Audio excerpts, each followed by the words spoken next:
നമസ്കാരം.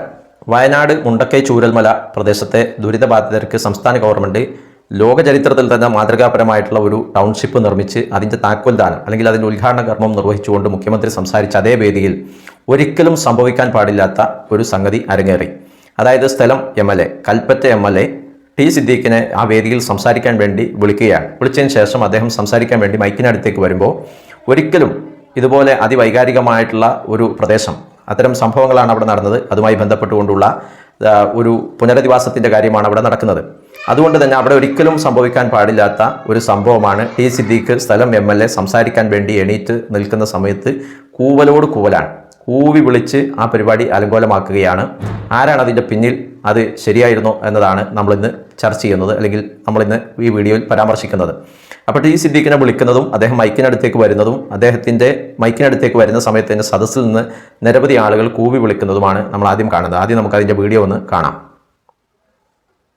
ബഹുമാനപ്പെട്ട Kalpetta MLA Shri T Siddique അവർകളെ സാദരം ക്ഷണിക്കുന്നു. ഏറെ ബഹുമാന്യനായ അധ്യക്ഷൻ ശ്രീ രാജൻ മിനിസ്റ്റർ, ഈ പരിപാടിയുടെ ഉദ്ഘാടന കർമ്മം നിർവഹിച്ച ആദരണീയനായ മുഖ്യമന്ത്രി ശ്രീ പിണറായി വിജയൻ അവർകൾ, പ്രിയപ്പെട്ട മന്ത്രിമാർ, ഉദ്യോഗസ്ഥർ, സഹോദരന്മാരെ, സ്നേഹിതരെ, സുഹൃത്തുക്കളെ, 2024 അങ്ങനെ അദ്ദേഹം പ്രസംഗം തുടങ്ങുകയാണ്. ഈ സമയത്താണ് വല്ലാത്ത ഒരു കൂവൽ അവിടെ അരങ്ങേറുന്നത്. ശരിക്ക് അങ്ങനെ ഒരു ചടങ്ങിൽ കൂവാൻ പാടുണ്ടോ? ആരാണ് കൂവിയത്? ഇപ്പോൾ അതുമായി ബന്ധപ്പെട്ടുകൊണ്ട് പ്രതിപക്ഷ നേതാവിനോട് പത്രമാധ്യമ പ്രവർത്തകർ ചോദിച്ചപ്പോൾ അദ്ദേഹത്തിൻ്റെ പ്രതികരണം കൂടി നമുക്കൊന്ന് കേൾക്കാം. ഇപ്പോൾ CPM കൊണ്ടുവന്നിരിക്കുന്ന ആളുകളാണ് അവിടെ ഇരിക്കുന്നതെങ്കിൽ പിന്നെ അവർ കൂക്കുവിളിക്കില്ല, മര്യാദയാണ്. അവിടുത്തെ MLA ചടങ്ങിന് ക്ഷണിച്ചിട്ട് MLA വരുമ്പോൾ പാർട്ടിക്കാരെ കൊണ്ട് കൂക്കുവിളിപ്പിക്കുന്ന ശുദ്ധ മര്യാദകളാണ്. അത് ഞങ്ങൾക്കും വേണമെങ്കിൽ നാളെ ഒരു 50 പേരെയോ 100 പേരെയോ കൂട്ടിക്കൊണ്ടുപോയി CPM-ന്റെ MLA-യോ മുഖ്യമന്ത്രിയോ മന്ത്രിമാരെയോ കൂക്കി വിളിക്കുക. അദ്ദേഹത്തിൻ്റെ നിയോജകമണ്ഡലം അതെ, വേണമെങ്കിൽ കോൺഗ്രസ് നന്നായി കഴിയും. അതായത് ഒരു 19 ആളുകളെ മുഖ്യമന്ത്രിയോ മന്ത്രിമാരോ MLA-മാരൊക്കെ പങ്കെടുക്കുന്ന പരിപാടിയിൽ കൊണ്ടുപോയി നന്നായി കൂവാൻ അറിയും എന്നാണ് സതീശൻ എന്ന പ്രതിപക്ഷ നേതാവ് പറയുന്നത്. പക്ഷേ ഈ ദുരിതബാധിതരെ സഹായിക്കുന്നതിന് വേണ്ടി കോൺഗ്രസ് പിരിച്ച ഫണ്ടും അതുമായി ബന്ധപ്പെട്ടുകൊണ്ട് ആ വീട് നിർമ്മാണവും ഇത്തരം കാര്യങ്ങളൊന്നും കോൺഗ്രസിന് ചെയ്യാൻ കഴിഞ്ഞില്ലെങ്കിലും ആരെങ്കിലുമൊക്കെ സംസാരിക്കുന്നിടത്ത് പോയി കൂവി തോൽപ്പിക്കാനൊക്കെ കോൺഗ്രസിന് കഴിയും. അതൊരു സത്യമാണ്. ഇനി ബാക്കിയും കൂടി അദ്ദേഹം പറയുന്നുണ്ട്. ഞങ്ങൾ MLA-മാർ ഉൾപ്പെടെയുള്ള ആളുകൾ ഞങ്ങൾ കൊടുത്ത പണമുണ്ട് അതിൻ്റെ അകത്ത്. സിദ്ദീഖ് ഉൾപ്പെടെ ഞാൻ ഉൾപ്പെടെ കൊടുത്തൊരു പണമുണ്ട്, അതുകൊണ്ട് കൂടിയാണ് ചെയ്യുന്നത്. അപ്പോൾ അവിടെ ഒരു MLA അധിക്ഷേപിക്കുക എന്ന് പറഞ്ഞു കഴിഞ്ഞാൽ വേണമെങ്കിൽ ഞങ്ങൾക്ക് നാളെ 50 പേരെ കൂട്ടി മുഖ്യമന്ത്രി പങ്കെടുക്കുന്ന ഒരു പരിപാടിയിൽ കൂക്ക് വിളിക്കുക. അതൊന്നും മര്യാദയല്ല, ഞങ്ങളത് ചെയ്യില്ല, ചെയ്യാൻ പാടില്ല. അത് മര്യാദകളാണ് ചെയ്തിരിക്കുന്നത്.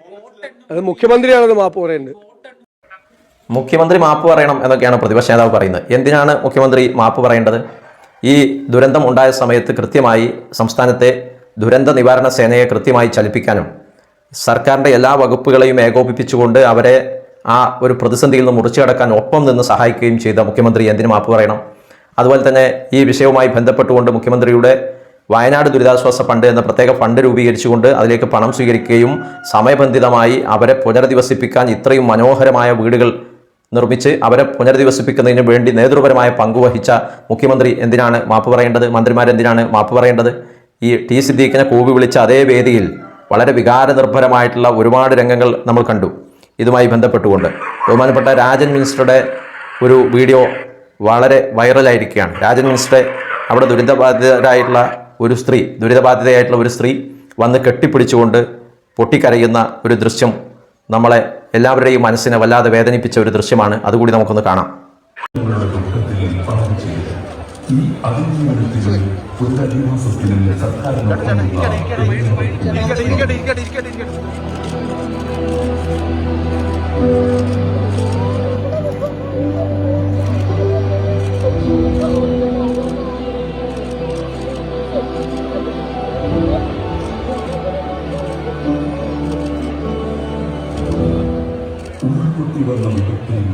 കൂടുതൽ കണ്ടാൽ ഏതൊരു മനസ്സലിവുള്ളവൻ്റെയും കണ്ണ് നനഞ്ഞു പോകുന്ന, ഈറനണിയുന്ന ഏറ്റവും വികാര നിർഭരമായിട്ടുള്ള രംഗങ്ങളാണ് രാജൻ മിനിസ്റ്റർ ഉൾപ്പെടെയുള്ള ആളുകളെ കെട്ടിപ്പിടിച്ചുകൊണ്ട് അവിടുത്തെ ദുരിതബാധിതർ നടത്തുന്നത്.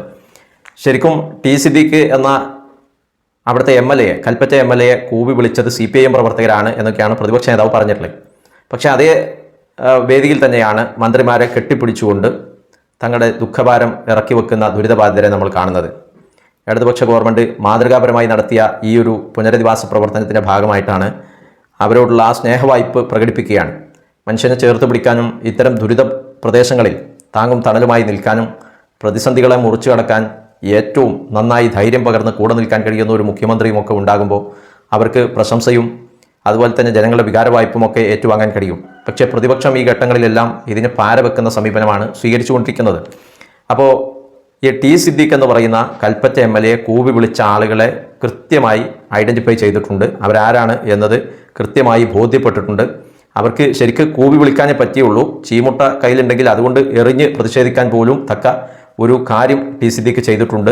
ഇത്രയും വലിയ ഒരു ദുരന്തത്തിൽ ടി സിദ്ദീഖ് എന്ന് പറയുന്ന സ്ഥലം MLA ചെയ്ത ഏറ്റവും വലിയ ഒരു തെറ്റ്, അല്ലെങ്കിൽ ഈ ഒരു പദ്ധതിക്കുള്ള പാരവെപ്പ് എന്ന് പറയുന്നത് വളരെ വ്യക്തമായി കഴിഞ്ഞ ദിവസങ്ങളിൽ അദ്ദേഹത്തിൻ്റെ ഒരു വീഡിയോ പുറത്തു വന്നിട്ടുണ്ട്. മാധ്യമപ്രവർത്തകരെ കണ്ടുകൊണ്ട് കൃത്യമായി പ്രിപ്പയറായി വന്ന ഒരു വാർത്താ സമ്മേളനത്തിലാണ് അദ്ദേഹം ഇതുപോലെ പറയുന്നത്. ഒരു അബദ്ധത്തിൽ പറഞ്ഞു പോയത് ഒന്നുമല്ല, കൃത്യമായി പ്ലാനിങ്ങോടുകൂടി വന്നിരുന്നു മാധ്യമങ്ങളെ കാണുന്ന ഒരു മീഡിയ കോൺഫറൻസിൽ വെച്ചുകൊണ്ട് ടി സിദ്ദീഖ് പറയുന്നതെന്ന് കേൾക്കാം നമുക്ക്. ഇത്തരത്തിലൊക്കെ പറഞ്ഞാൽ പിന്നെ അവിടെയുള്ള ആളുകൾ കൂവി വിളിച്ചേ ഉള്ളൂ.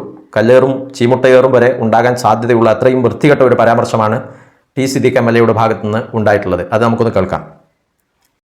തെരഞ്ഞെടുപ്പിന് മുമ്പിൽ വെച്ചുകൊണ്ട് ഇത് ചെയ്യുന്നത് തെരഞ്ഞെടുപ്പ് ലാക്കാക്കിയുള്ള കാര്യത്തിന് വേണ്ടി ദുരന്തബാധിതരെ ഉപയോഗിക്കുന്നതിന് തുല്യമാണ്. ഏതാ ഞങ്ങൾ തറക്കല്ലല്ലോ ഇടുന്നത്, ഞങ്ങൾ വീടും കൊടുത്തില്ലല്ലോ.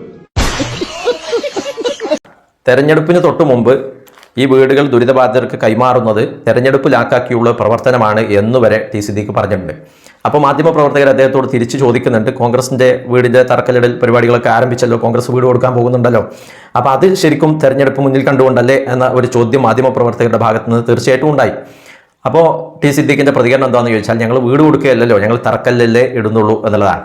അപ്പോൾ സത്യം പറഞ്ഞാൽ കോൺഗ്രസ് തറക്കല്ലിടാനേ ഉദ്ദേശിക്കുന്നുള്ളൂ, വീട് പണിത് കൊടുക്കാൻ ഉദ്ദേശിക്കുന്നില്ല എന്ന് പോലും അദ്ദേഹത്തിൻ്റെ പരാമർശത്തിൽ പ്രതിഫലിക്കുകയാണ്. ഇതാണ് ശരിക്ക് UDF-ഉം LDF-ഉം തമ്മിലുള്ള വ്യത്യാസം. മാതൃകാപരമായി ചിട്ടയായി പ്രവർത്തിച്ച് അഴിമതി ആരോപണങ്ങൾക്ക് പോലും സ്ഥാനം കൊടുക്കാതെ ഒരു വലിയ ടൗൺഷിപ്പ് പദ്ധതി യാഥാർത്ഥ്യമാക്കിക്കൊണ്ട് അവിടുത്തെ ജനങ്ങളെ ചേർത്ത് പിടിച്ച പിണറായി വിജയൻ സർക്കാർ തീർച്ചയായിട്ടും മാതൃകാപരമായിട്ടുള്ള ഒരു പ്രവർത്തനമാണ് നടത്തിയിട്ടുള്ളത്. നരേന്ദ്രമോദി എന്ന ഇന്ത്യയുടെ പ്രധാനമന്ത്രി വരികയും നയാ പൈസയുടെ സഹായം ഈ ദുരിതബാധിതർക്ക് നൽകാതെ ഒരു പെൺകുട്ടിയെ ചേർത്ത് പിടിക്കുന്നു, അവിടെ വന്ന ദുരിതാശ്വാസ ക്യാമ്പിൽ കഴിയുന്ന ആളുകളെ കെട്ടിപ്പിടിച്ച് ഫോട്ടോ എടുത്ത് മടങ്ങി എന്നതിനപ്പുറത്ത് ഒന്നും ചെയ്തില്ല. കേന്ദ്ര ഗവൺമെൻറ് ഇതിനോട് നിഷേധാത്മകമായ നിലപാട് സ്വീകരിച്ചപ്പോൾ അതിനോട് ചേർന്ന് നിന്ന് അവരെ പ്രോത്സാഹിപ്പിക്കുന്ന സമീപനമാണ് കേരളത്തിലെ പ്രതിപക്ഷം സ്വീകരിച്ചത്. അതുകൊണ്ട് ഇവിടെ ഇപ്പോൾ കൂവിവിളിയെ കിട്ടിയിട്ടുള്ളൂ. അടുത്ത തെരഞ്ഞെടുപ്പുമായി ബന്ധപ്പെട്ടുകൊണ്ട് UDF നേതാക്കൾ മണ്ഡലങ്ങളിൽ ഇറങ്ങുമ്പോൾ നിങ്ങൾക്ക് മനസ്സിലാകും ഇതിനേക്കാൾ വലിയ ചീമുട്ടയേറുകളാണ് UDF നേതാക്കന്മാരെ MLA മാരെ കാത്തിരിക്കുന്നത്.